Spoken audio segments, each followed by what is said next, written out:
to me, and then you say hello, and I can hardly speak. My heart is beating so, and anyone can tell. You think you know me well, but you don't know me. No, you don't know me. No, you don't know the one who dreams of you at night and longs to kiss your lips and longs to hold you tight. Oh, I'm just a friend, that's all I've ever been.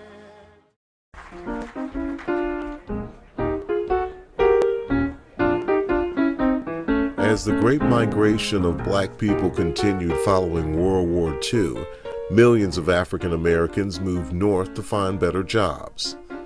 It wasn't a job that brought Bessie Mae Allen of Dexter, Missouri to Flint, Michigan in the early 1950s, but a boyfriend.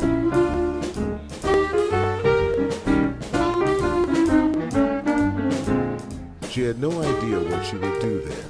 She appeared to be along for the ride.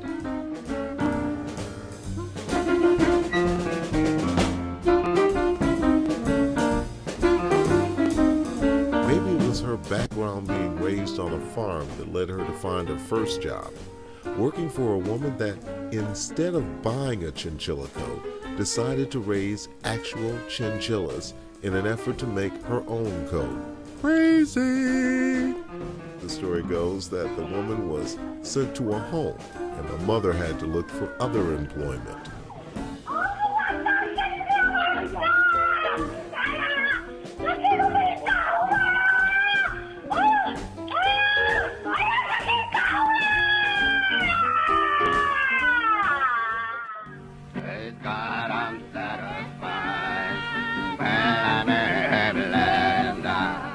In the spring of 1953, at a church event, Bessie Allen met Titus Greenwood.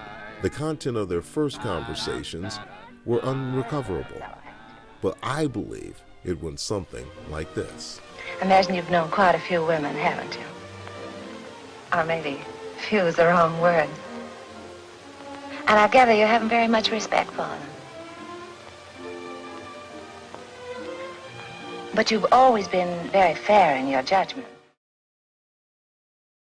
I want a Sunday kind of love.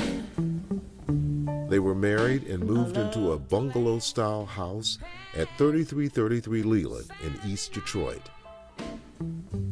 And I'd like to know it's more. In August of 1955, they had their first of 3 children. Cheryl Ann was born in a hospital. Kind of love. Bessie's next 2 children were obviously in a hurry to arrive. A year later, after Cheryl Ann's birth, Begonia Denise was born on the way to the hospital in an ambulance. And on a cold, February, snowy, pre-dawn morning, 4 years later, I was born, John Kevin, in a downstairs bedroom. Leads to nowhere. I need a Sunday kind of love. You're all I need to get by. You're all I need to get by. You're all I need to get by. You're all I need to get by. You're all I need. Seeing her future as a mass rodent producer fade into the sunset, Bessie decided to become a domestic goddess. She raised her children, but there was no money in that. So like many African American women of that time, she became a domestic and less a goddess. You can take it all back to the kitchen. I won't need to buy it. Oh, yes, you is. You's going to eat every mouthful of this.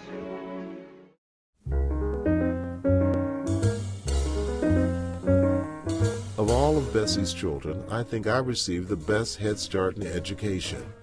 Titus and Bessie got me into, by today's standards, what would be a private school. Friends School.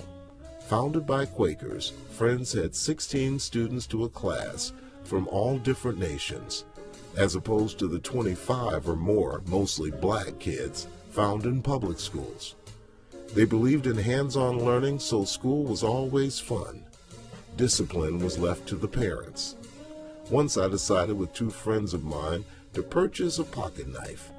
Long story short, we were busted by a teacher with the small, no-edge pocket knives, and our parents were summoned to the school. My mother had to leave her job and take 2 buses to get to the school. Needless to say, I don't even own a pocket knife today.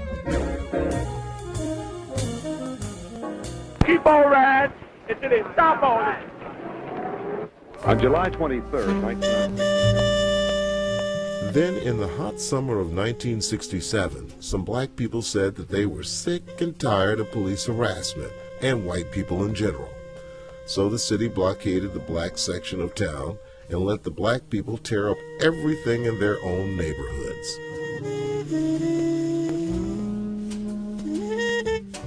There were rules, like when you could be on the street and when you had to be inside.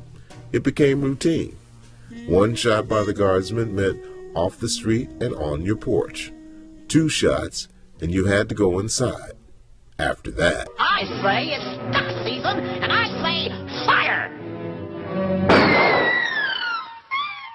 it was hunting season for colored people. We heard many gunshots at night, and Bessie had my sister sleep on the floor to avoid being shot by stray bullets. Even though getting shot by a sniper was preferable to crossing Bessie, me and my friend Glenn looted a can of peanut butter from a blown-up store. We ate and got sick, and that was the extent of our moral outrage to racial injustice.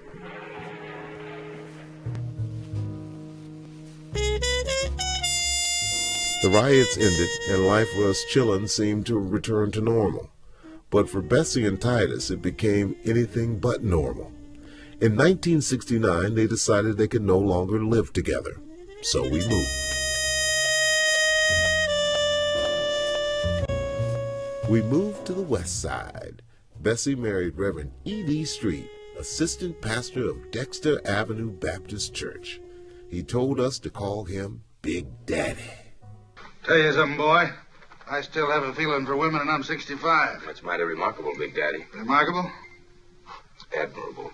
It's not only remarkable and admirable, it's downright satisfying.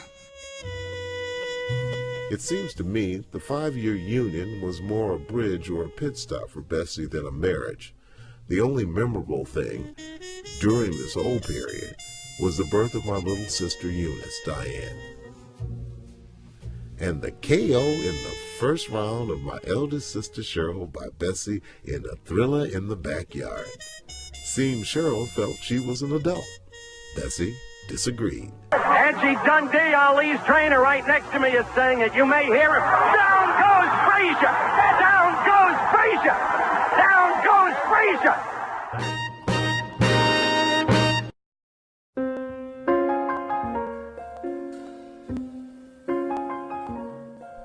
What the Reverend was a bridge to was Bessie's soulmate in the form of the next-door neighbor, George McGee, better known as Gee. Born May 26, 1924 in Detroit, George McGee was one of the most profane men I'd ever known. He always said what was on his mind. He had no filter. Look at all these niggas in here.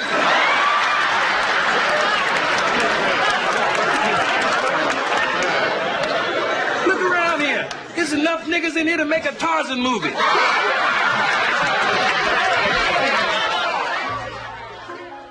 He served in the U.S. Army during World War II, garnishing 2 Bronze Stars for valor.